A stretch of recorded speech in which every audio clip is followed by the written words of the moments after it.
আসসালামু আলাইকুম। আজকে আমি আপনাদের সঙ্গে শেয়ার করব মাত্র হাফ কাপ গুঁড়া দুধ দিয়ে নরম তুলতুলে রসে ভরা রসগোল্লা। অনেকে বলেন গুঁড়া দুধের মিষ্টি বানাতে গেলে ভেঙে যায়, ফেটে যায়, চুপসে যায়, গলে যায়। আজকের আমার এই ভিডিও তাদের জন্য। সম্পূর্ণ ভিডিও দেখতে থাকুন আর বাড়িতে ট্রাই করুন। দেখবেন আপনাদের মিষ্টিও আমার মতো পারফেক্ট হবে। আর যদি একবার এই মিষ্টি বানানো শিখে যান তাহলে দোকানে গিয়ে আর মিষ্টি কিনতে হবে না। আশা করছি ভালো লাগবে। তাহলে চলুন রেসিপি শুরু করি। প্রথমে একটা ডিম ভেঙে নিচ্ছি। ছোট সাইজের ডিম নিয়েছি আর ডিমটা নর্মাল তাপমাত্রার হতে হবে। এখন আমি ভালো করে ফেটে নেব। ভালো করে ফেটে এক সাইডে রেখে দিচ্ছি। আর এদিকে আমি নিয়ে নিচ্ছি একটা বোলের মধ্যে গুঁড়া দুধ। এখানে আমি হাফ কাপ গুঁড়া দুধ নিয়ে নিচ্ছি আর এই গুঁড়া দুধ ফুল ক্রিম হতে হবে। যে কোনো ব্র্যান্ডের ফুল ক্রিম গুঁড়া দুধ নেওয়ার চেষ্টা করবেন, তাহলে মিষ্টি ভালো হয়। আর এর মধ্যে দিয়ে দিচ্ছি ময়দা 1 চামচ। এখানে আমি 4 চামচের 1 চামচ মেপে দিয়ে দিচ্ছি। আর বেকিং পাউডার 1 চিমটি, এর চেয়ে বেশি দেওয়া যাবে না। তারপরে ঘি দিয়ে দিচ্ছি 1 টেবিল চামচ। ঘিয়ের পরিবর্তে আপনারা চাইলে এখানে তেলও দিতে পারবেন। ঘি দিলে মিষ্টির ফ্লেভারটা বেশি ভালো আসে, আর তেল দিলে কোনো ফ্লেভারই আসে না, টেস্টি হয় না। এখন আমি ডিমের মিশ্রণ অল্প অল্প করে দিয়ে ভালো করে মাখিয়ে নেব। এখানে একটা ডিম লাগবে না, অল্প অল্প করে দিতে হবে আর মেখে নিতে হবে। এই ডোটা কিন্তু বেশি নরম করা যাবে না, আবার বেশি শক্তও করা যাবে না।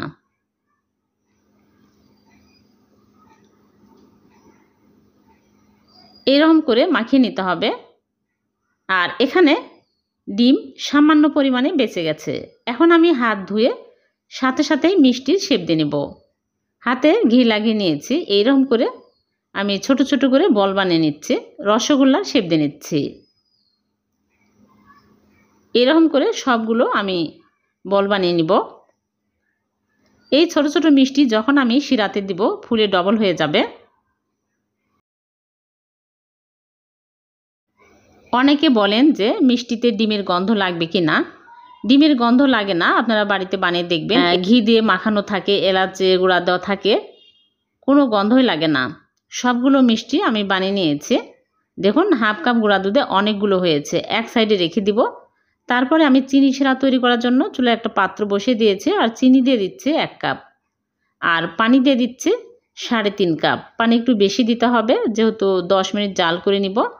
তারপরে দিয়ে দিচ্ছি এলাচ, দিয়ে আমি ভালো করে বলক তুলে নেব।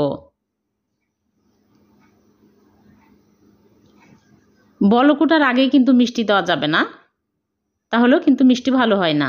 ভালোভাবে যখন বলক উঠে আসবে তখনই মিষ্টিগুলো একটা একটা করে দিতে হবে বলকের উপরে।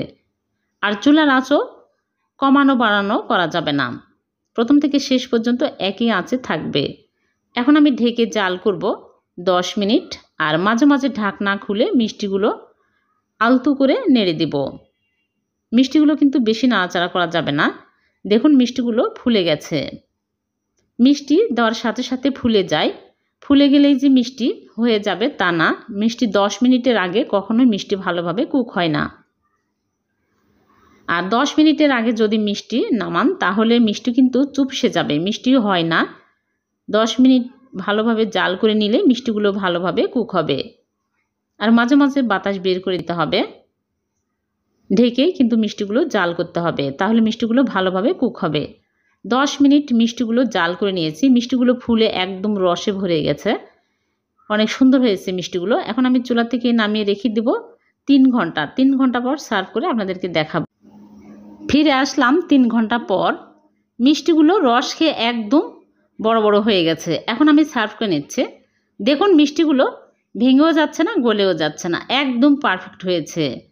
হাফ কাপ গুঁড়া দুধ দিয়ে যে এতগুলো মিষ্টি হয়, আমার এই ভিডিও না দেখলে বুঝতেই পারবেন না। 1 কেজির মতো মিষ্টি হয়েছে। আপনারা বাড়িতে অবশ্যই ট্রাই করবেন। আমার এই প্রসেস প্রথম থেকে শেষ পর্যন্ত ফলো করবেন, তাহলে আপনারাও এরকম মিষ্টি বানাতে পারবেন। আর যখনই মিষ্টি খেতে মন চাইবে ঝটপট খুব কম খরচে এই মিষ্টি বানিয়ে নিতে পারবেন, দোকানে যেতে হবে না। আমি এখন মিষ্টি কেটে দেখাচ্ছি। দেখুন কতটা রস ঢুকেছে আর স্পঞ্জি হয়েছে। ভিডিওটি যদি ভালো লেগে থাকে লাইক, কমেন্ট, শেয়ার করতে ভুলবেন না। আবারও দেখা হবে। আল্লাহ হাফেজ।